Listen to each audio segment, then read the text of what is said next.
It's good to see me, isn't it? Hi, everybody, and welcome if you're new.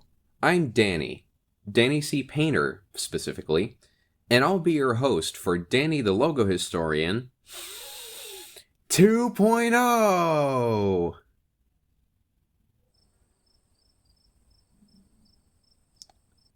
Well, I don't give a damn. I'm doing this for the good of logos everywhere. Now, if this is your first time, this show basically was made for me to express my own opinions on logos that I find worthy of being dissected and explored more. These logos can range from popular ones to popular-ish ones to obscure ones. I used to accept requests, but since I remember being burned out due to them, I won't anymore for my own well-being. From now on, I'll only make episodes when I feel like doing so. Now, following that train of thought, I normally would make an episode following one specific company and their logos throughout history, for example, Miramax Films.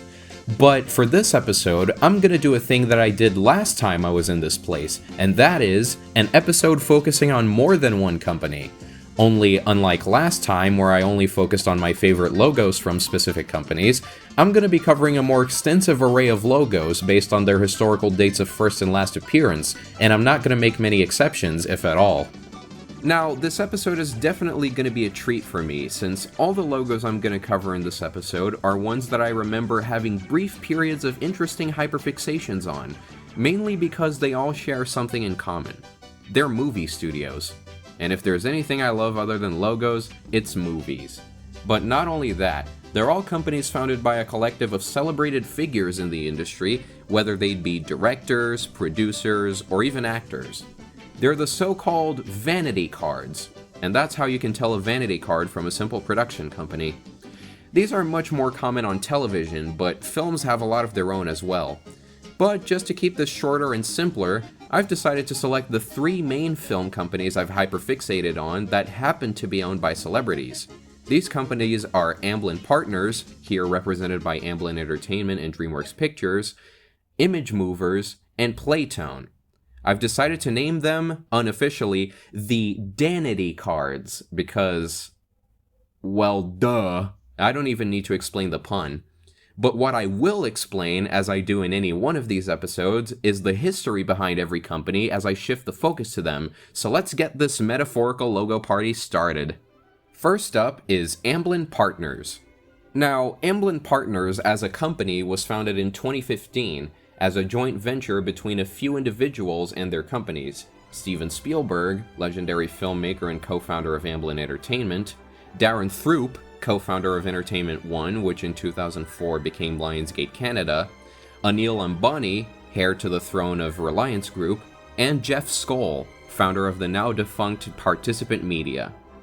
This new holding company owns Amblin Entertainment, the company founded in 1980 by Spielberg, Kathleen Kennedy, and Frank Marshall, which has produced numerous iconic films over the years that are still beloved to this very day, and DreamWorks Pictures, a former studio founded in 1994 by Spielberg, Jeffrey Katzenberg, and David Geffen, which started as a business ranging from film, animation, television, video games, arcades, and record labels, before becoming a shell of its former self over the years, with the last remnants of today being the film and animation studios. But not even that, since the animation studio is separate from the film studio, and while the animation studio is now a multi-billion-dollar recognizable brand, the film studio is now a humble label for adult-oriented films under the Amblin Partners production company. Sorry if that was a lot to unpack. I recommend you check out Matt Draper's video on the subject for more info. Although, one of my mutuals, Jason, did mention that since Universal bought a minority stake in Amblin Partners in 2020, maybe DreamWorks Pictures and DreamWorks Animation aren't that separate after all. I mean, legally they are, but you get it. Anyway, since the core operations of the company are Amblin and DreamWorks, I will only focus on them for this video. Enough lecturing for this section, let's get to them logos. Our first logo in the Amblin Entertainment section is technically an in-credit one, introduced in the credits for Gremlins, and seen otherwise in Fandango, the Men in Black films, The Mask of Zorro, and West Side Story. As is the norm for simpler logos in this show, I will only show their appearances, but not really comment on them, since there isn't that much to talk about other than the fact that I love the logo design. That being said, here they are.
Alright, so now let's get to our next logo, a pretty iconic one for generations starting with the ones that grew up in the mid to late 80s. Starting with The Goonies, one of Amblin's most iconic movies made in the 80s, a new animated logo was introduced which was mainly seen at the end of films, and still featured the iconic art of Elliot and E.T. from, well, E.T., flying on a bike in front of the moon. The logo also has a whimsical soundtrack composed by legendary composer and Spielberg's fellow ally on most of his films as a director, John Williams. With all that info out of the way, here's the iconic Amblin logo from the 80s.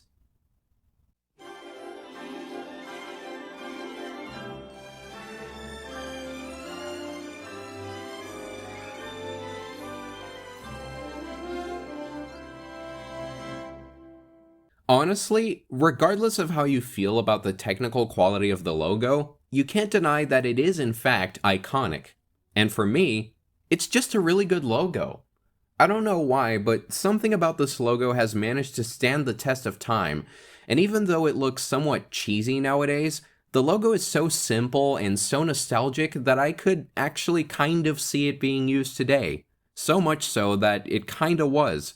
That is until 2014, when it last appeared in still form on The 100-Foot Journey, as well as a retro variant in 2018 with The House with a Clock in its walls. But I'm getting ahead of myself.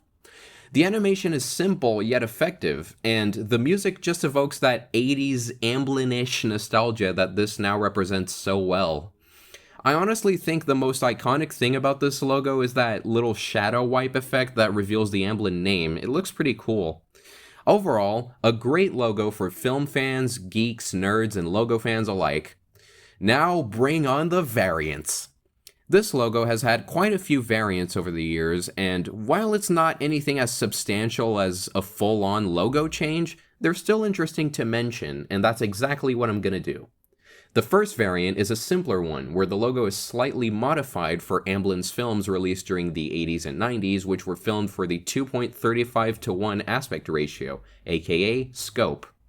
Nothing much changes other than the positioning of certain elements, as well as the big elephant in the room, the fact that the moon is flipped backwards. For some freaking reason.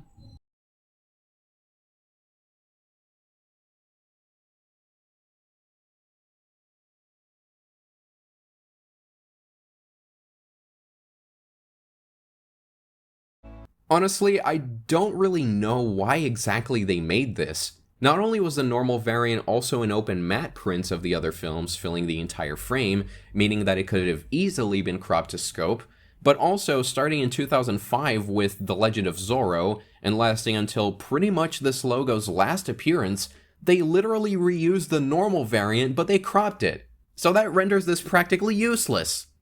Oh well, at least it's interesting. Sorry I called you a useless logo. You're cool, Flipped Moon. You're cool. Now, I'd say the most common variant this logo had was the short version, first seen on, well, if you want to count The Making of the Money Pit, then you can do that. But the first official film to use this variant was Who Framed Roger Rabbit, and it lasted all the way until Catch Me If You Can. The curious thing about the short version is that it used to be used in tandem with the long version at the end of films, but after Arachnophobia and up until the long version's reappearance in Jurassic Park 3, we wouldn't see the long version pretty much anything for over a decade. I also find it interesting that Jurassic Park 3 was the first time that we ever saw this logo at the start rather than at the end of films. Anyway, here's the short version.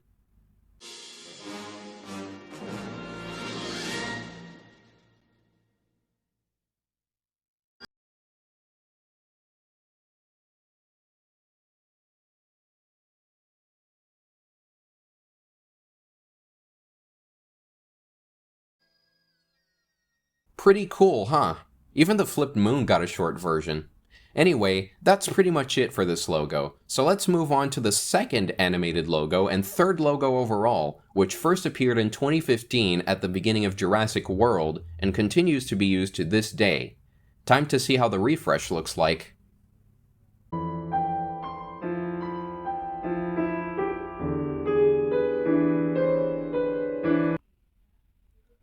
So, I'm kind of conflicted on this one.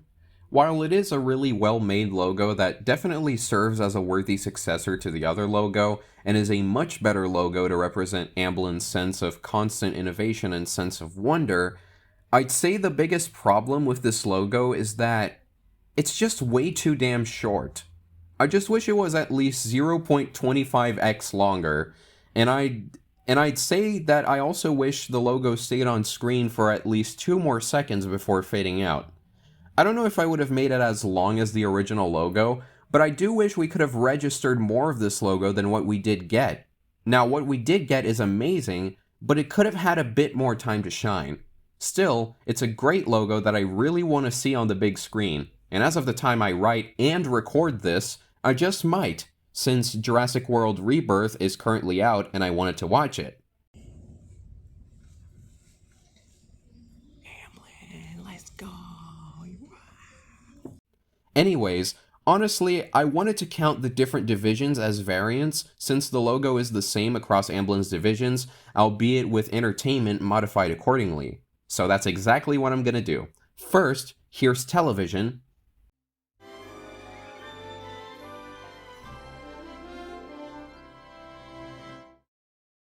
And then, here's documentaries.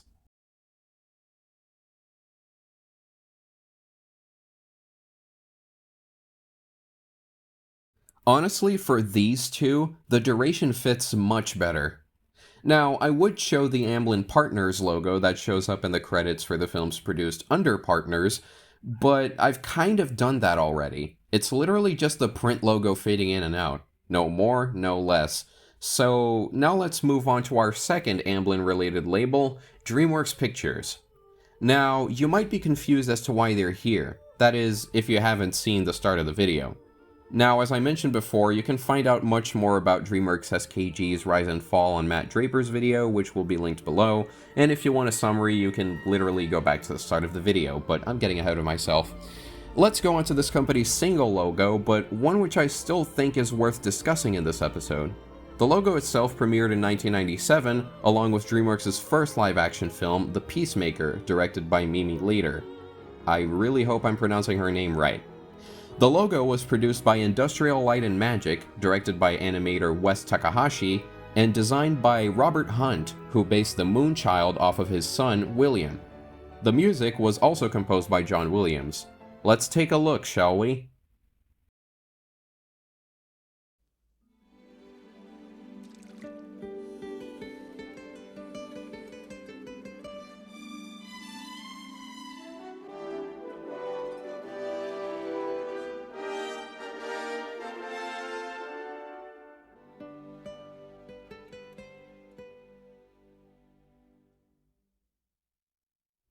Seriously, what is there to say? Such an iconic, magical logo, and one that many people mistake as being DreamWorks Animation's other logo, apparently.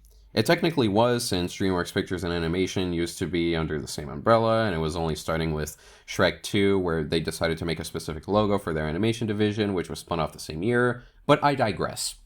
This logo is still used for DreamWorks Pictures, and it has never changed. Well, sort of. You see, after years never changing a single inch of this logo, DreamWorks Pictures decided to commission a new version of the same logo back in 2021, but one to accommodate for 4K resolution.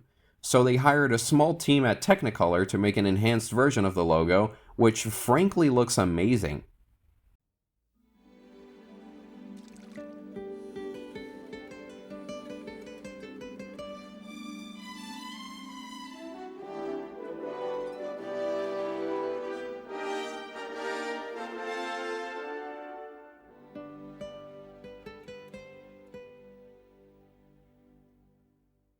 You almost can't tell the difference, can you? This is a very well-made remake. Well, that settles it for the Amblin labels, so now let's move on to our next company, Image Movers.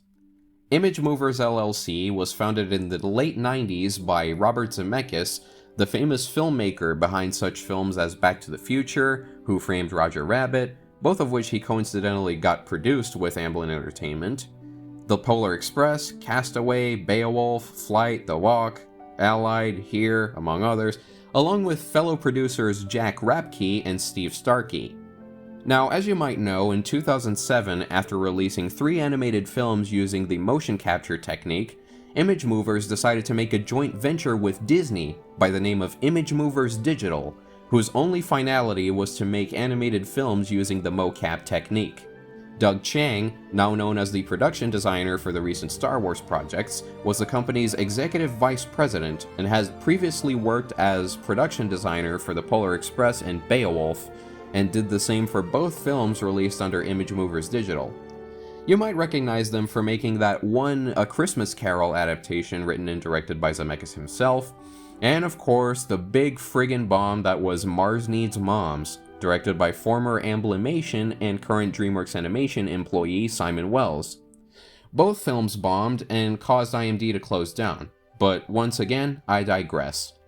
Outside of the main Image Movers production company that still produces films every once in a bit, there's also Campari Entertainment, their television production subsidiary, which is best known for producing Manifest, the NBC show. But for this episode, I'll be focusing solely on the single logo Image Movers introduced, and still uses to this day, with its most appearance being Here, a truly underrated gem in my opinion. The logo itself was first seen in 2000 in front of What Lies Beneath, featuring animation by the Cimarron Group and music by Alan Silvestri, Zemeckis' equivalent to what John Williams is to Steven Spielberg, at least starting with their collab in Romancing the Stone. It all went up for a hill. It all went uphill for both of them from there. Anyways, let's catch this train.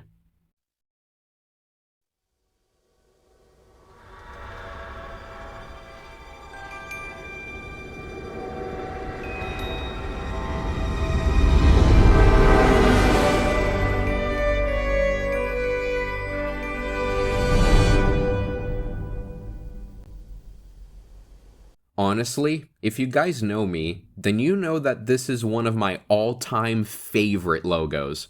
Even if it's not a logo that I've seen as commonly as other more iconic ones, it still leaves enough of an impact for me that I consider it to be one of, if not my favorite logos. What I love about it is the logo's moody, mysterious atmosphere, but not to the point where it's genuinely scary. Those first few seconds with the train showing up in the distance, then coming towards us, creates an adequate sense of anticipation, and when that flash occurs and the logo is revealed, it basically just turns into pure bliss. I also love how the music sounds, because it's not a conventional melodic logo theme such as the likes of Universal, Fox, or Columbia, but it still manages to resonate with me. It creates a very unique atmosphere.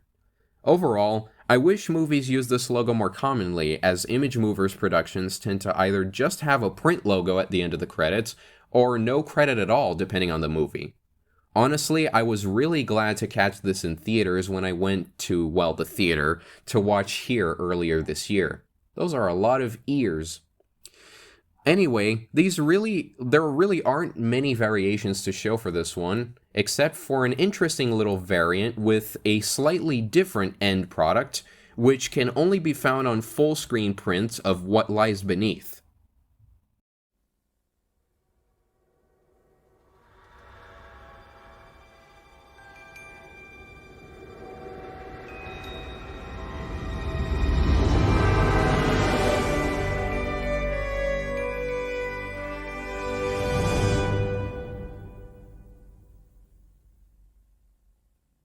If you didn't notice anything, the flash dying down and the text at the end are slightly different.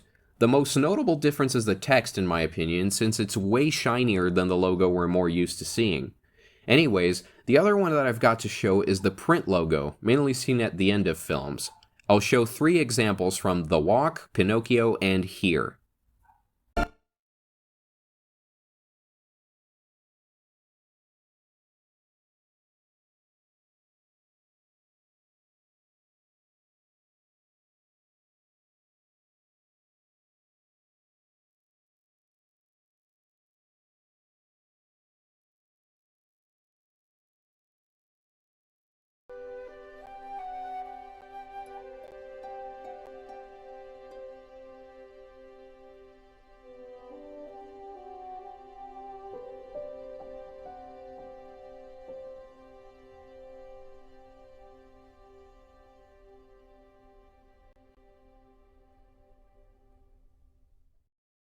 Alright, so now that Image Movers is out of the way, let's move on to our last company we're going to cover today, Playtone. Playtone was founded by Tom Hanks and fellow actor and producer Gary Goetzman in 1998, carrying the name and logo from the fictional record label from Tom and Gary's film, which the former directed, wrote, and starred in, and the latter produced under Clavius Base, That Thing You Do, which is where the motif from one of the logos you'll see in this segment comes from. But we'll get there when we get there. For now, our first and most well-known logo from Playtone technically debuted in still form at the end of HBO's Band of Brothers, but its animated version made its debut at the start of My Big Fat Greek Wedding, and most of y'all logo fans who grew up in the 2000s might recognize it from other films, such as The Ant Bully and... you know what, I think just The Ant Bully. Either way, let's take a look at the variants this logo had over the years to later opine on them.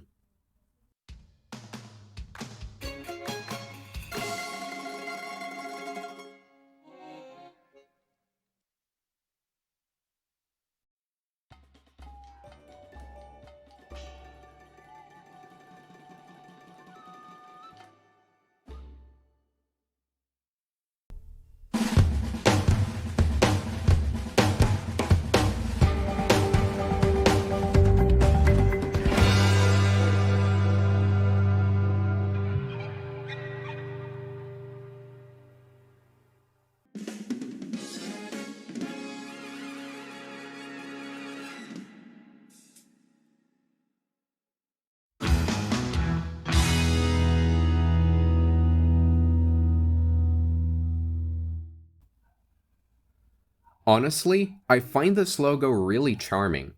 I don't really have much to say about it, but what I will say is that personalizing the logo for each film definitely adds a cool flavor to this logo that, while I think it would still be good enough being the same one for every single film and TV project, it adds a bit of lightness to each one. I'd say among my favorites are the Starter for 10 and the Great Buck Howard ones, even though the others are pretty cool too. Now, outside of changing up this specific logo for each of their film and television projects, every new project by Playtone has the high probability of having a custom variant made for it with different animation for each one. I would show every single one here, but I suggest you check out Mech Rizwan's Playtone logo history video. They managed to get most of the Playtone variants that they've had over the years way before Avid did. But anyways, I'd say my favorite of the non-boom-boom-boom-boom custom variants that Playtone has made are the Charlie Wilson's War and Magnificent Desolation Walking on the Moon variants.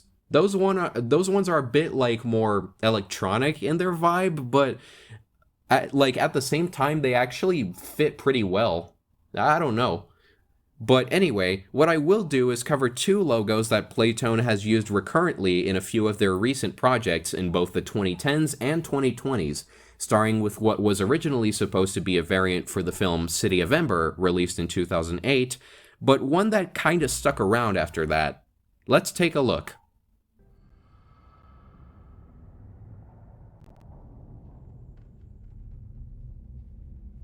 Sometimes the logo zooms in, other times it's stationary.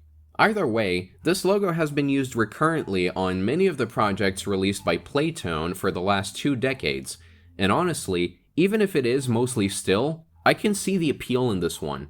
The rusty golden Playtone logo looks pretty appealing, and the animation doesn't really overstay its welcome. The logo is definitely a fit for the types of projects it's attached to, even though I do wish it had a bit more animation. Something important to note is that this logo is one of the recurring collaborations between Playtone and former graphic artist Wes Ball, who has since moved on to become the director of the Maze Runner trilogy and Kingdom of the Planet of the Apes, and who is now directing the new Legend of Zelda live-action film. Pretty cool, huh? Anyways, the other logo that I decided to cover has only been used twice, once in 2011's Larry Crown, which was Tom Hanks' last directorial effort to date, and in the 2012 Yahoo web series, made in collaboration with Reliance Entertainment, Electric City. That is not the only time Playtone intersected with an Amblin-adjacent company, by the way. All 4 companies I've covered here have collaborated in one way or the other, which is pretty cool to know. Anywho, time to check out this little droplet of a logo. I don't even know why I decided to call it that, but you'll see.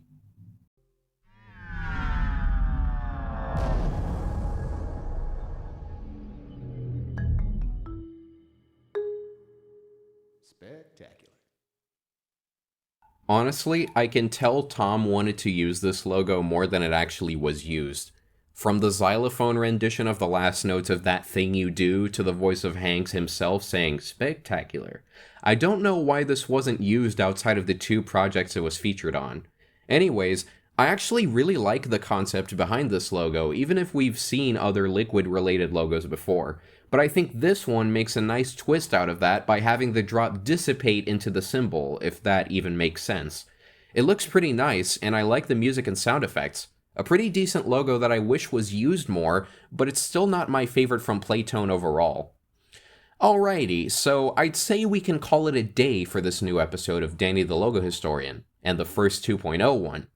I hope y'all enjoyed this brief journey through some of my favorite production companies' logos, whether you're an old or new viewer. I hope you guys leave comments with your own thoughts on the logos discussed here. It would be nice to hear them. If you want, subscribe and click the bell for notifications, and if you don't want to do that, then that's actually fine by me. I don't make any money off of this. Either way, thank you all for tuning in. See you next time.